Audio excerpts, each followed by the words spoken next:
우리가 신앙생활을 하다 보면 신앙생활이 참 쉽지가 않습니다 라고 이야기하시는 분들을 종종 우리는 만나게 되죠.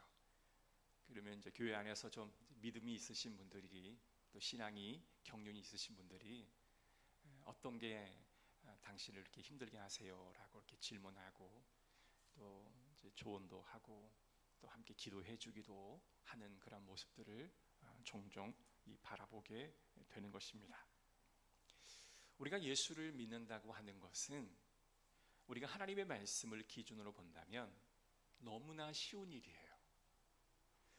예수를 믿고 신앙생활을 한다라고 하는 것은 너무나 기쁘고 즐겁고 행복한 일인데, 어떠한 사람에게는 이것이 굉장히 행복하고 기쁜 일로 여겨지지만, 또 어떤 사람에게는 이게 굉장히 어렵고 힘든 일로 여겨진다라는 것입니다.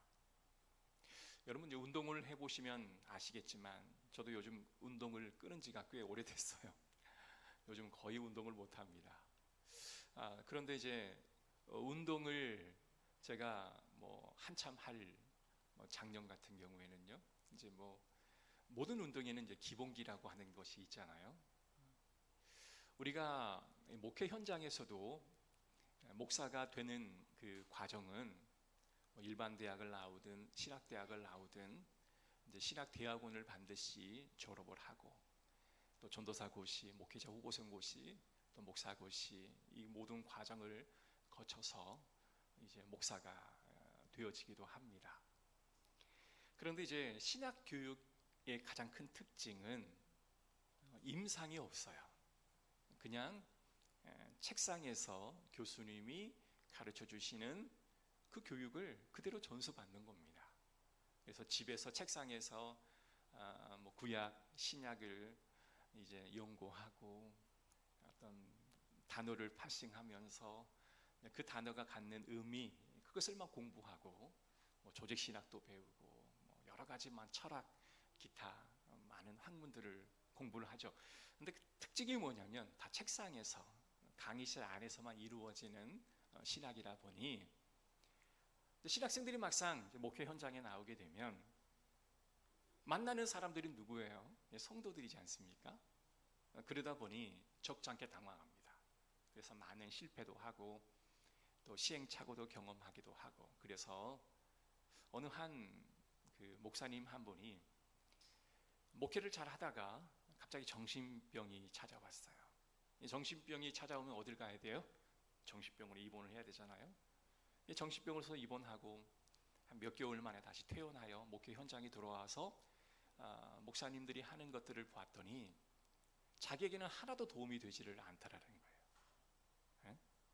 그리고 병원에서 의사가 자기의 이야기를 5분 이상을 안 들어주더라는 거예요.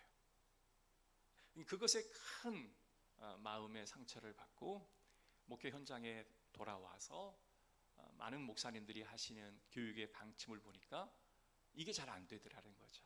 그래서 임상이 없는 교육은 반쪽짜리다라고 여기게 되었습니다.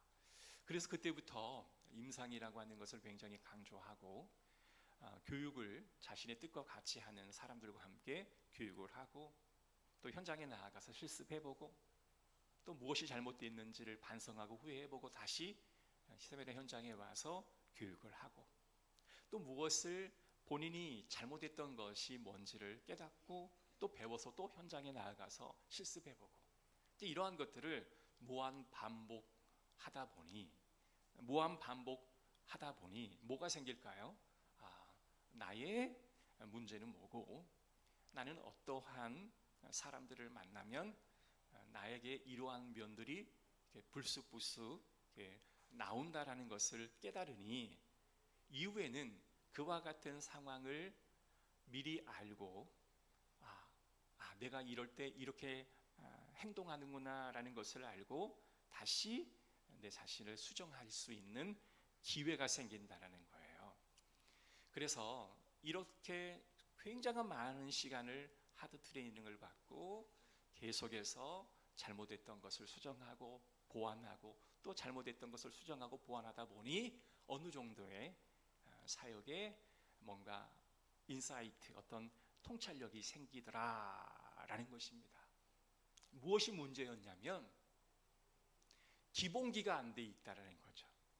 기본기가 잘 되어 있는 사람이라면 그냥 넘어갈 수 있는 문제를 기본기가 안 되어 있으면 못 넘어가는 거예요.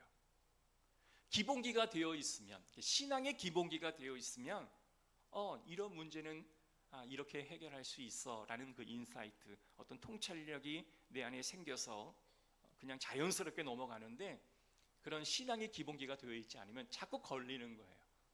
이래도 걸리고 저래도 걸리고 또 이렇게도 걸리는 거예요. 그래서 결국은 무너지는 거예요. 자, 그래서 우리가 신앙생활이 너무 힘들어요. 내가 세상에서 종교를 갖고 교회를 다니는 것이 왜 이렇게 힘들어요? 라고 이야기를 혹시 여러분이 하신 적이 있다면 나의 신앙의 기본기가 얼마나 단단하게 되어 있는지를 한번 오늘 이 말씀을 통해서 점검해 보시기를 주의 이름으로 권면합니다.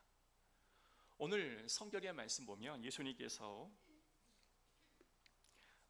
밭 비유를 통해서 우리에게 뭔가를 말씀해 주시는데요, 예수님이 사역의 내용을 1절과 3절에 소개를 하고 있습니다. 예수님께서 여러 성마을을 두루 다니셨어요. 많은 장소를 이동하셨고 또 하나님의 나라를 선포하셨습니다. 그 일에 12 제자들이 동행을 했고요, 특별히 여인들의 이름이 언급이 되고 있어요.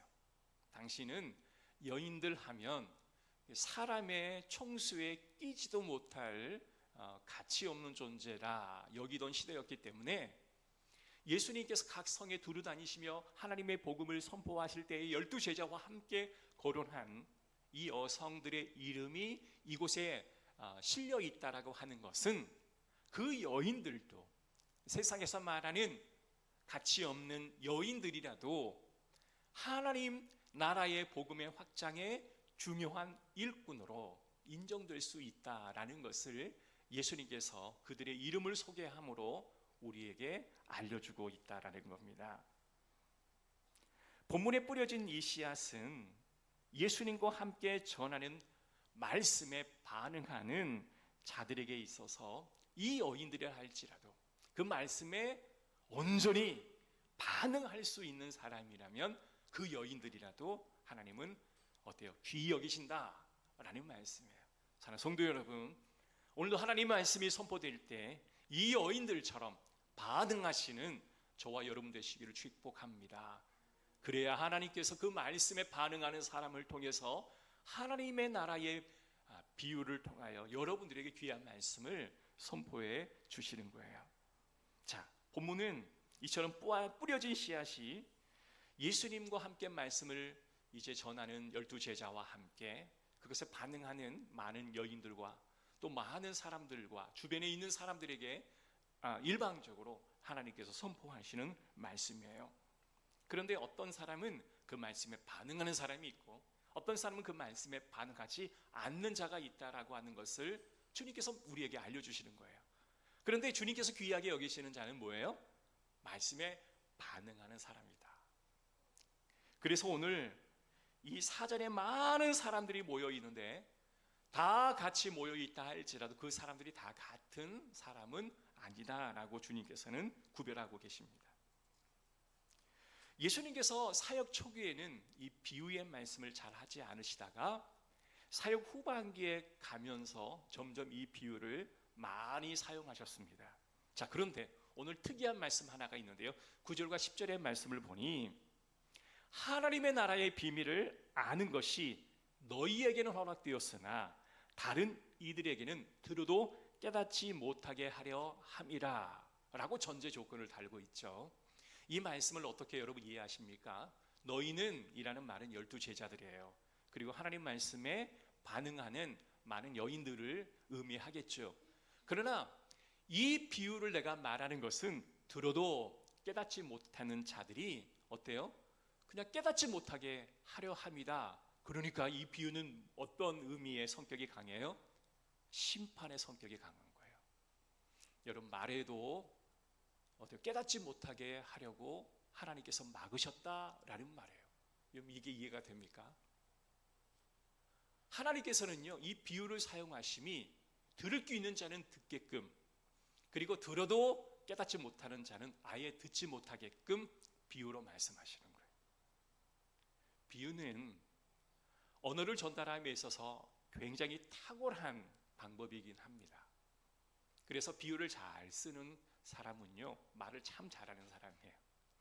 예수님께서 이 비유를 사용하심도 많은 사람들이 이 비유의 말씀을 듣고 하나님의 본 뜻이 무엇인지를 정확히 알게 하기 위한 목적인데, 주님께서는 지금 들어도 깨닫지 못하는 자들에게 듣지 않게끔 이 비유를 하셨다라고 말씀을 하시는 거예요.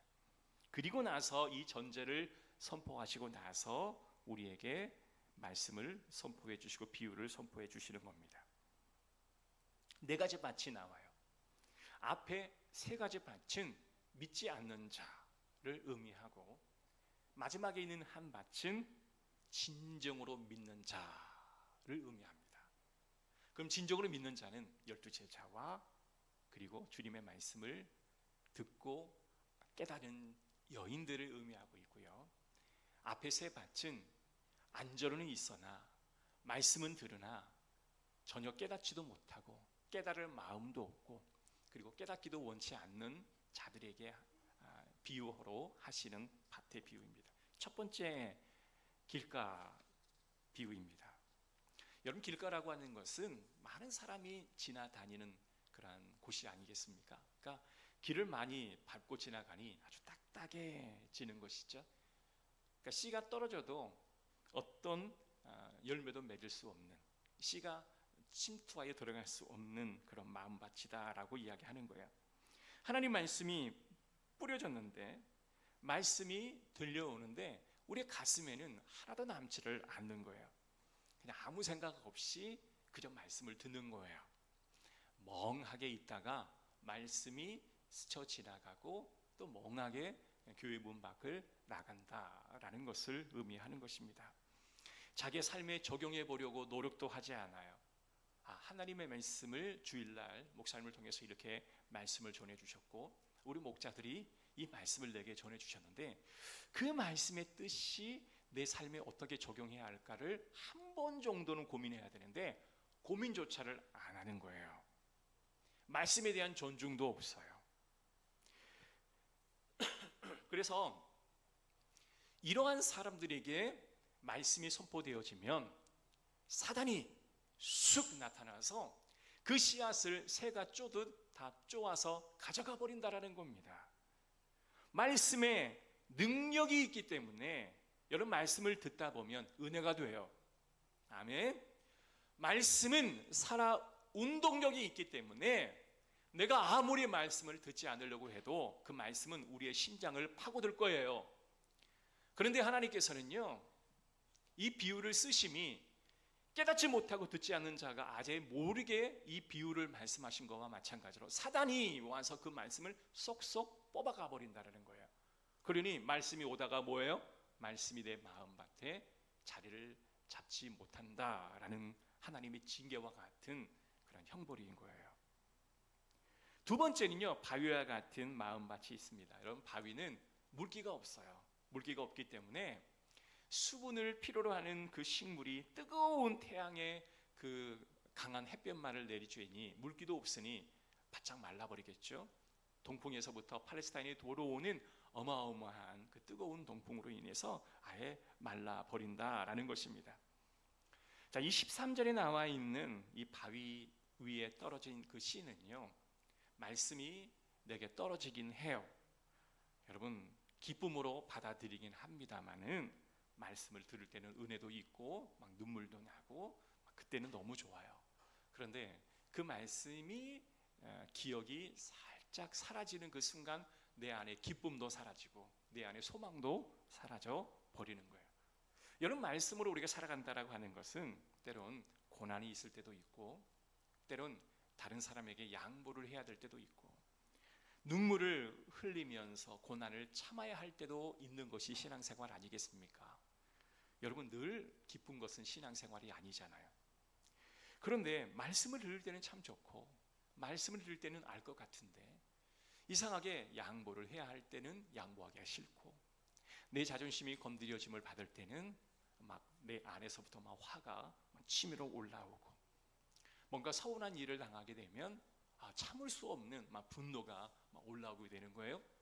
내가 어제까지는 내가 참 은혜롭다, 내가 참 성령의 충만함으로 살아간다라고 고백했는데 오늘은 세상에서 가장 불행한 나 자신을 발견하는 거예요. 그 마음이 주님께서 뭐라고 그래요? 돌짝 위에 떨어진 씨다, 그 마음의 밭이다라고 이야기하는 것입니다. 보통 때는 좋다고 해요. 그런데 자존심이 걸리는 문제가 딱 결부가 되면 결코 내 자존심을 꺾고 싶지는 않는 거예요. 어떻게 해서든 그 자존심을 지키고 싶은 거죠. 차라리 자존심을 꺾일 바에 내가 차라리 떠나는 게 낫겠다라고 해서 그 상황을 벗어나 버리는 사람도 있다라는 겁니다. 저는 이제 TV를 보면 연예인들이 함께 행복한 결혼식을 하잖아요. 그런데 보통 연예인들은 자신의 삶의 그런 그 바운더리가 돈을 많이 버니까 씀씀이가 크잖아요. 그래서 자신의 씀씀이를 충족해 줄 수 있는 돈이 많은 남자들과 결혼을 하더라고요.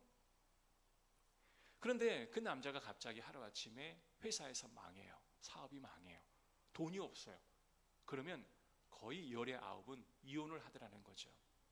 여러분, 부부 사이가 이렇게 돈이 없다고 해서 이혼할 정도면 사랑했다라는 그 말을 우리가 믿을 수 있을까요? 여러분, 과거에 IMF 시절에 가정이 엄청 많이 깨졌대요. 그때 이혼하는 가정이 너무 많았대요. 그러나 온전한 가정은 뭘까요? 좋을 때는 좋지만 나쁠 때도 그 나쁨을 극복할 수 있는 부부관계가 행복한 부부관계다라고 말할 수 있잖아요. 그래서 우리가 신앙생활 할 때도 좋을 때는 좋다라고 이야기할 때다가 갑자기 교회가 어려워지고 신앙이 생활이 힘들어지면 나 못 있겠다라고 떠나버리는 그런 사람들이 진정한 사랑을 했다라고 자신할 수 있을까요? 여러분, 진정한 믿음은 좋을 때도 지키지만 어려울 때도 지켜가는 사람이 진정한 믿음이다라고 보는 것입니다. 히브리 11장에 보면 노아의 믿음을 설명할 때, 노아는요 120년 동안 하나님께서 배를 지으라 할 때 인내하며 배를 짓는 그런 기다림이 있었습니다. 아브라함이 가장 좋은 젖과 꿀이 흐르는 가나안 땅이 있다고 말하지만 현재 내가 살고 있는 그 땅은요 눈에 보기에는 너무 좋은 땅이에요. 그런데 주님께서는 그 땅을 버리고 내가 내게 일러 주시는 그 땅으로 가라 할 때 그는 그 땅을 버리고 가요. 그리고 이방인으로 살아가는 것을 감내합니다. 자, 내가 내 영토에 살면 나는 그 영토의 주인이죠. 그러나 그 영토를 버리고 이방인의 취급을 받으면서도 그곳에 가는 것은 뭐냐면 고통을 감내하는 거예요. 믿음의 참다운 것은 내가 얼마나 그 고통을 감내하는지 그 수준을 보시면 가장 정확하게 구별이 될 줄로 믿습니다. 믿는 것은 행복을 쫓아 사는 것이 아닌 것 같아요. 하나님의 뜻대로 살아가려고 노력하는 것이 바로 그게 비전이고 우리의 사명인 줄로 믿습니다. 자, 세 번째는요 뭐냐면 가시덤불 위에 떨어진 씨입니다. 줄기가 어느 정도는 나죠. 그러나 열매를 맺지 못합니다. 열매를 맺지 못하는 가시는 과연 뭘까요? 저는 그것이 바로 염려라고 믿습니다. 여러분, 예수를 믿는 사람도 염려가 있고 예수를 믿지 않는 사람도 염려가 있어요. 이 삶을 살아가는 모든 사람들은 다 염려가 있습니다. 내가 예수를 믿는다 해서 염려가 더 많은 것도 내가 세상에 있기 때문에 염려가 덜 있는 것도 아니에요. 모든 사람들은 많은 염려 속에 살아가고 있는 것이 사실입니다. 자, 그런데 여기서 말하는 염려라는 것은 뭐냐면 하나님을 알지 못하는 사람은 염려로 가득 차 있지만 염려를 극복할 수 있는 방법을 모르는 거예요. 그러나 믿는 자들은 뭐예요? 그 염려 저 밑바닥에 하나님이 주시는 그 평안이 자리 잡고 있기 때문에 그 평안의 위에 염려가 살짝 올라와도 그 평안이 한번 흔들면 그 염려는 그냥 쉽게 날아가 버리는 거예요. 모든 사람들은 다 염려가 있죠. 그러나 잠시 머물렀다가 사라지는 염려인가, 아니면 그 염려가 내 마음에 그 깊이 박혀있는 그 평안의 뿌리까지 뒤흔드는 염려인가가 가장 큰 것 같아요. 여러분, 흔들어지면 날아가 버리는 염려, 그리고 그 밑에 평안을 간직하는 여러분 되시기를 주의 이름으로 축복합니다. 그리고 그 열매를 맺지 못하게 하는 그 가시가 또 뭘까요? 재물인 것 같아요. 재물. 여러분, 돈에 대한 염려 다 있죠? 있어요, 없어요? 다 있죠. 여기에 나는 내가 가지고 있는 것에 자족합니다 라고 말씀을 하시는 분이 있다면 참 좋은 신앙을 갖고 있는 분입니다. 그리고 이 정도면 괜찮아 라고 생각하시는 분도 분명히 있겠지만 거의 열의 아홉은 다 모자르실 거예요. 자, 그런데요, 이 재물이라고 하는 것은 욕심 같습니다. 내가 성공에 좀 성공하고 싶어. 이것이 나의 가장 큰 목적이야. 세상 사람들이 이런 목표가 있으면 더 많은 힘을 써서 그 목표를 달성하는 하나의 귀한 원동력이 되기도 하지만 문제는 재물이 목적이 되면 안 되는 것이죠. 여러분, 돈이 목적이 되면 인생이 달라지더라고요. 돈이 수단과 같이 어떤 목적을 이루는 수단이라고 하면 괜찮은데 돈이 목적이 되면 인생이 달라지는 거예요. 여러분, 신앙인도요, 돈이 목적이 되면 돈과 연관되어 있는 일이 딱 내게 걸리면 사람이 무너지더라고요. 막 넘어지더라고요. 여러분, 우리는 두 주인을 섬길 수가 없습니다. 하나님과 돈, 이 두 주인을 섬길 수가 없기에 여러분, 빨리 우선순위를 정하십시오. 나는 하나님이 제1 우선순위입니다. 그러나 이 물질은 하나님의 일을 하기 위해 내게 주신 은사입니다 라고 딱 개념을 정리해 놓고 나면 물질이 좀 없으면 하나님께서 지금 하나님의 일을 좀 덜 하라 하시는 사인 같다. 많이 주시면 하나님이 더 많은 하나님의 일을 하라 라고 주시는 사인 같다. 이렇게 생각하면 편하지 않겠습니까? 세 번째는 가시가 뭘까요? 저는 향락이라고 봐요. 여러분, 세상 사람들은요 참 재미를 많이 추구합니다. 그리고 행복하기를 원해요. 근데 저도 행복에 대한 강의도 해보고 행복을 연구도 해보았지만 사실 이 행복이 인생의 목표는 아니더라고요. 여러분, 만약에 행복이 인생의 목표라고 한다면 성경에 나오는 많은 인물들은 정말 행복했을까라는 의구심이 들 정도로 그들의 삶은 그렇게 행복해 보이지를 않아요. 믿음의 눈으로 보면 행복한 사람의 생애였지만 세상 사람들의 눈에 볼 때는 절대로 행복한 삶이 아니었던 거죠. 여러분, 이렇듯 세상 사람들이 말하는 일반적인 행복, 즐겁게 살아야 해, 하루하루 워라밸을 즐겨야 되고 나는 뭔가 매일매일 기뻐야 해, 함께 밥을 먹어도 나는 참 즐거워야 해, 이런 마음을 갖고 우리가 살아간다면 혹시나 하나님의 일을 감당할 때 즐겁지 않고 행복하지 않으면 그 일이 내가 무가치한 일에 내가 시간을 쏟아붓는 것 같은 느낌이 드는 것이죠.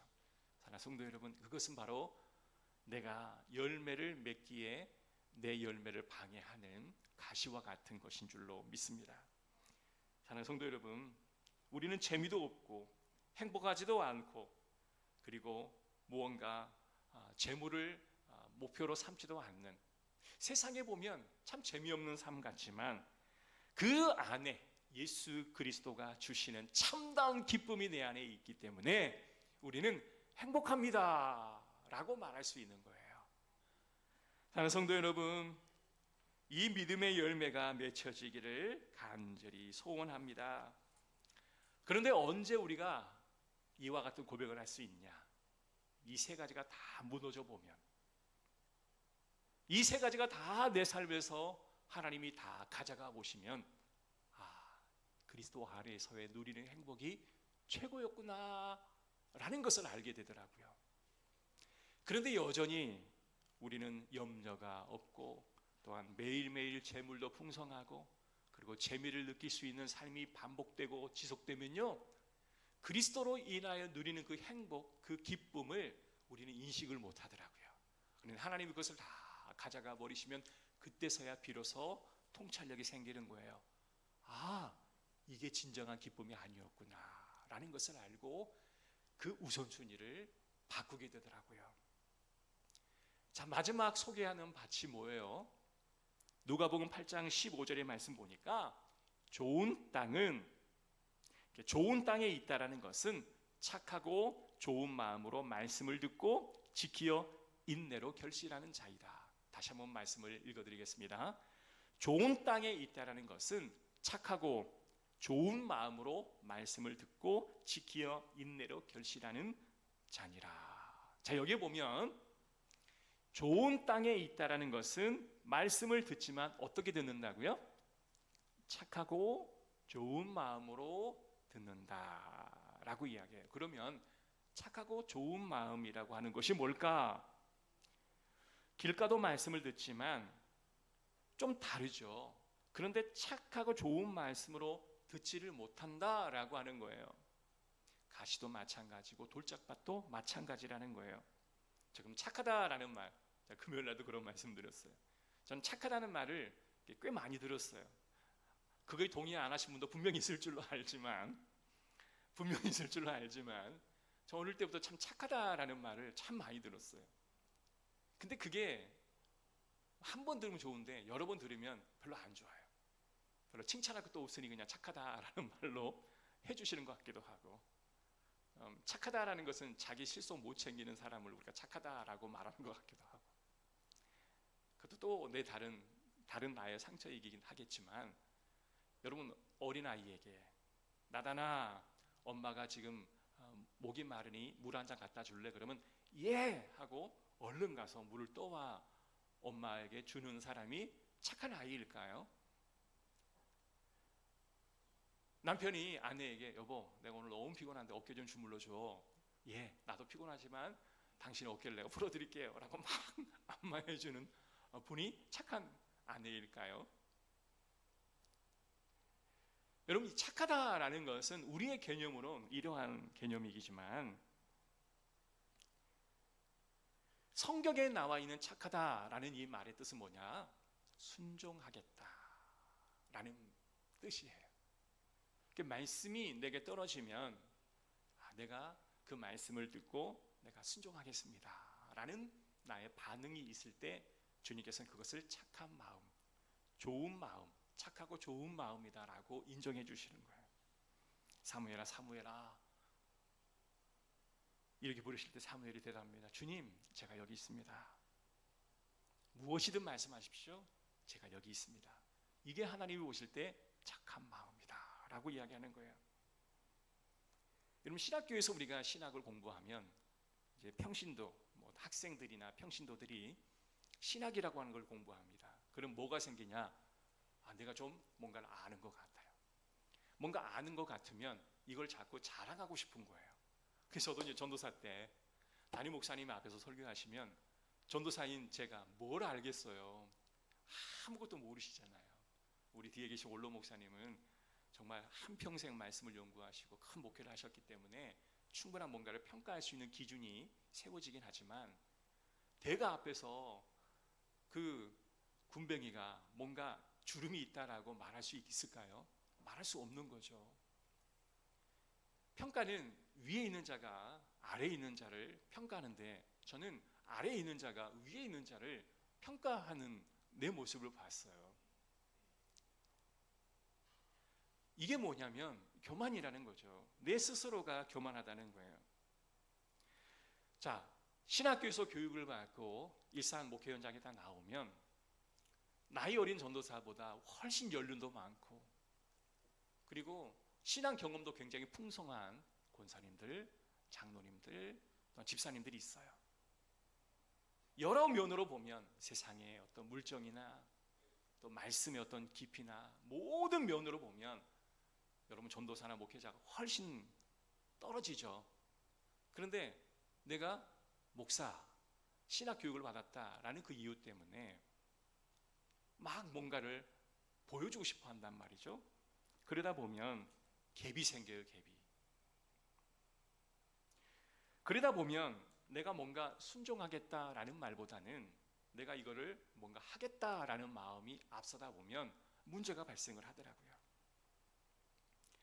어떠한 시련과 어떠한 환난과 어떠한 고통이 내게 오더라도 나는 그것을 순종하겠습니다 라고 생각하는 게 아니라, 내가 아는 것은 이게 아닌데 왜 이렇게 할까 의구심이 생기다 보면 뭔가를 자꾸 움직이려 하는 그런 잘못을 제 스스로 하는 것을 보았습니다.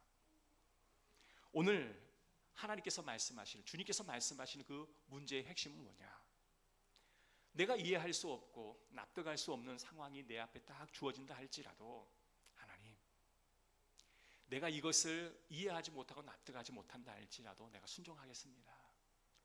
그러다 보면 하나님께서 언젠가 내게 알려주실 날이 있을 줄로 믿습니다. 이게 착하고 좋은 마음이다 라는 거예요. 우리는 맛있는 요리를 할 때 한 3시간, 4시간의 공을 들여서 한 음식을 만들잖아요. 그런데 간단하게 인스턴트 음식을 해서 먹으면 몸의 건강이 망쳐지잖아요. 마찬가지로 뭔가를 간단하게 신앙생활을 하려 하면 몸에 좋지를 않더라고요. 신앙생활에도 도움이 되질 않더라고요. 그럴 때 하나님 앞에 우리가 작정해야 할 것이 뭐냐면, 하나님, 말씀을 내게 주십시오. 내가 일상의 삶을 통해서 매일매일 큐티하고 주님의 말씀을 배우고 주님의 말씀에 대한 인사이트, 뭔가 사인이 있을 때 그것을 내가 현장에 가서 한번 경험해 보겠습니다. 근데 이 말씀이 현장에서 잘 적용될 때도 있지만 잘 안 될 때도 있어요. 그때 내가 뭘 내 자신의 성장점으로 봐야 할지를 보게 하시옵소서 기도하고 또 다시 말씀을 보는 거예요. 그러다 말씀을 통해서 묵상하고 영적인 하나님과 교통하고 또 현장에 나아가서 쓰러지고 깨지고 또 성취도 해가면서 생겨나는 게 뭐예요? 그게 통찰력이 하나가 딱 생겨나는 거예요. 그래서 결혼은 이렇게 하는구나, 자녀는 이렇게 양육되어지는구나, 그리고 사회생활을 이렇게 하고 인간관계는 이렇게 하는구나, 말씀을 이렇게 보고 또 기도는 이렇게 하는구나 라고 하는 하나의 작은 사이트들이 내 안에 인사이트가 생겨나는 거예요. 이게 쌓이면 뭐가 돼요? 신앙의 거장이 되는 거예요. 그러한 사람들의 말을 우리는 잘 귀담아 들어야 합니다. 정말 엑기스와 같은 그 말, 그죠? 4, 5시간, 10시간, 20시간 팍 과서 만들어낸 사골 국물에 진한 육수와 같은 그 인사이트의 통찰력이 내 안에 쌓이면 어떻게 될까요? 신앙생활은 쉽게 지나가는 거예요. 근데 이게 없고 그냥 한 끼 그냥 인스턴트 음식 먹듯 하루를 지나가는 사람들은 신앙생활이 이렇게 힘들 수가 없어요. 인간관계가 그렇게 힘들 수가 없어요. 말씀 보는 것도 힘들고 사역하는 것도 힘들고 물질 드리는 것도 어렵고 헌신하기도 어렵고 양보하기도 어렵고 자존심 꺾는 것도 어렵고 포기하기도 어려운 거예요. 그래서 너무 신앙생활이 힘들어 라고 고백하는 것이 아닌가 싶습니다. 마태복음 11장 28절, 수고하고 무거운 짐진 자들아 다 내게로 오라, 내가 너희를 쉬게 하리라. 나는 마음이 온유하고 겸손하니 나의 멍에를 메고 내게 배우라. 그리하면 너희에게 마음과 쉼을 얻으리라. 여기에 보면 주님께서 세상에 수고하고 짐진 자들 다 내게로 오라. 그러니까 도피처로 우리는 생각을 해요. 주님, 나 세상에서 깨지고 상한 마음으로 교회 왔습니다. 나를 위로해 주세요. 그런데 주님께서 그에게 뭐라고 말씀하세요? 위로받아라 이게 아니라 내가 너에게 주는 멍에를 메고 내게 와서 배우라. 뭘 메라고요? 멍에를 메라는 거예요. 주님께서 내게 주시는 멍에가 있다라는 말이에요. 이게 쉬는 거예요? 아니에요. 쉬는 게 아니에요. 멍에를 메고 주님 와서 배우라는 거예요. 그런데 우리는 뒤에 말은 싹 빼버리고 무거우고 짐진 자들아 다 내게로 오라. 그러니까 주님은 자리에 오면 내가 쉬는구나, 이게 아니라는 거예요. 사랑하는 성도 여러분, 직장에서 한 주 동안 열심히 수고하셨잖아요. 땀 흘리고 깨지고 상처 입은 마음을 가지고 오셔서 교회에 와서 위로받는 것이 아니라는 거예요. 교회에 와서 뭐예요? 하나님이 주시는 그 십자가를 다시 메고 배우는 거예요. 여기서 배우시기를 바랍니다. 여기서 배워나가시기를 바랍니다. 그리고 나아가서 일상의 현장에서 실천해 보세요. 그리고 내가 왜 안 되는지, 내가 무엇이 문제인지를 보시라고요. 그리고 다시 교회에 와서 하나님 말씀을 들으라는 거예요. 그리고 또 세상에 나아가서 경험해 보라는 거예요. 이게 계속 반복되어지다 보면 신앙의 연륜이라는 게 생기고 정체성이 생기고 나의 신앙의 하나의 좋은 통찰력이 생기는 거예요. 그래서 우리는요, 저는 그래요. 저는 저보다 연배가 많으신 권사님, 저보다 신앙의 연수가 많으신 분들 저는 정말 존중합니다. 저는 무시하지 않습니다. 그분들이 하는 말, 나보다 더 나은 환경에서 하시는 말씀이다라고 저는 겸허히 받아들입니다. 저에게 장점은 그거 하나예요. 그러니까 여러분이 저에게 뭔가 충고하시면 저는 그것을 다 수용하고 받아들입니다.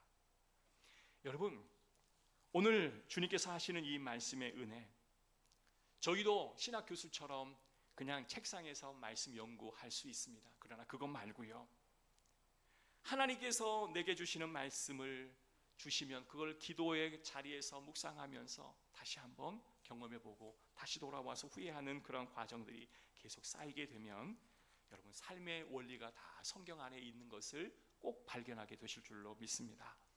그러면 하나님, 내 짐이 무겁습니다 라고 말하지 않고, 하나님 무겁지만 내가 기꺼이 그 짐을 짊어가겠습니다 라고 고백하는 성도가 되어질 거라 믿습니다.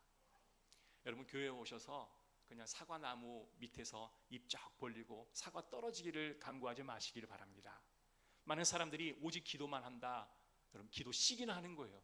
사실 기도한다, 나는 할 것 아무것도 없다, 맞는 말씀이긴 하지만 우리가 일상생활에서 하나님 말씀을 듣고 세상에 나아가 경험하고 거기서 수없이 많은 이런 영적인 후회와 다시 재학습의 요청을 하는 것은 우리의 몫이에요. 이런 거 하지 않고 나는 할 거 아무것도 없습니다, 오직 주님께서 해결해 주십시오, 이런 말은 하지 않으신 게 좋을 것 같아요.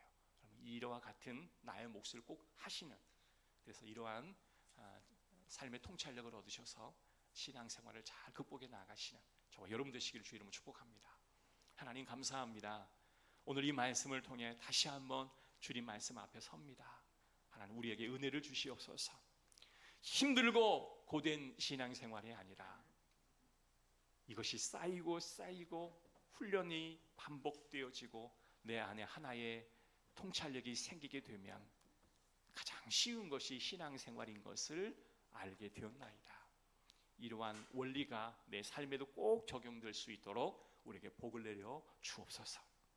예수 그리스도의 이름으로 기도합니다. 아멘. 우리 찬양합시다.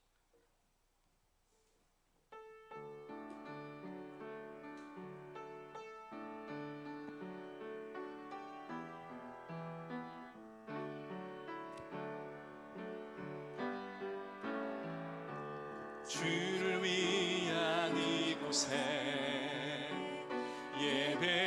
예배하는 자들 중에 그가 찾느니 없어 주님께서 슬퍼하시네. 주님이 찾으시는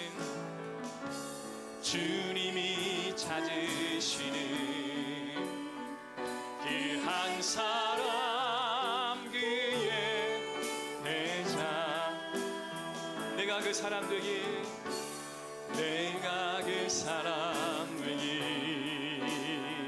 간절히 주께 예배하네. 주내로 이곳에 서 있네.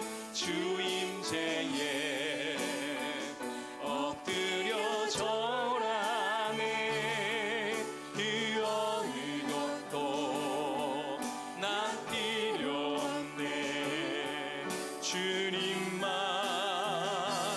경배해. 주 그대로 이곳에 서 있네. 주 임재에 엎드려 절하네. 그 어느 것도 난 필요 없네. 주님만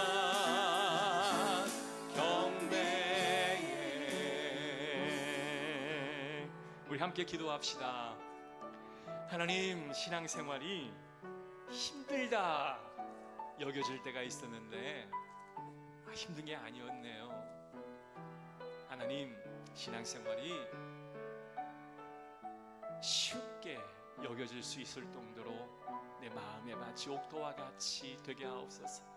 말씀이 떨어지면 그 말씀을 즉각적으로 순종하면서 다시 한번 세상에 나아가 그것을 반복해보며 나의 문제가 뭔지를 되돌아보는 은혜의 시간이 내게 있게 하옵소서. 우리 다 같이 통성으로 기도합니다. 자비로우신 하나님, 주의 은혜를 감사합니다. 하나님 말씀 내게 주어질 때 그 말씀을 계속적으로 다시 한번 세상에 나아가 실천해보고 무엇이 내게 문제인가를 보는 안목을 허락하여 주옵소서. 그리 아무도 하나님 신앙생활이 어렵고 힘든 것이 아니라 내가 열매 맺는 것을 방해하는 모든 가시를 제거함으로 하나님 말씀이 떨어질 때에 즉각적으로 순종하면서 이 말씀이 세상 가운데 적용되어질 때 무엇이 내 삶의 걸림이 되는지를 다시 한번 알고 깨닫고 다시 말씀을 듣는 이 무한 반복 그리고 순환 반복된 이 교육이 우리 가운데 이루어지게 하여 주옵소서. 그리하여 종국에는 내 마음에 하나님이 주시는 이 통찰력을 통하여 이제는 이 신앙생활이 너무 쉽고 편한 나의 삶의 한 부분이 되게 하여 주시고 나의 전부가 되게 하여 주옵소서. 하나님, 우리 성도들 주님 앞에 나아갑니다. 이제 또한 이 말씀 들고 세상 가운데 나아갑니다. 하나님 말씀을 꼭 적용해 보게 하소서. 주님 주시는 말씀을 꼭 세상 가운데 실천해 보게 하여 주옵소서. 감사합니다. 예수 그리스도의 이름으로 기도드리옵나이다. 아멘. 우리 다 같이 일어나셔서 우리 함께 찬양하겠습니다. 한 주도 승리하십시오. 주일 주시는 말씀을 세상에서 꼭 한번 실천하시고 학습해 보시기 바랍니다. 너는 시냇가에 심을 나누라. 하나님의 사랑 안에 믿음 금이 내리고 주의 뜻대로 항상 사세요.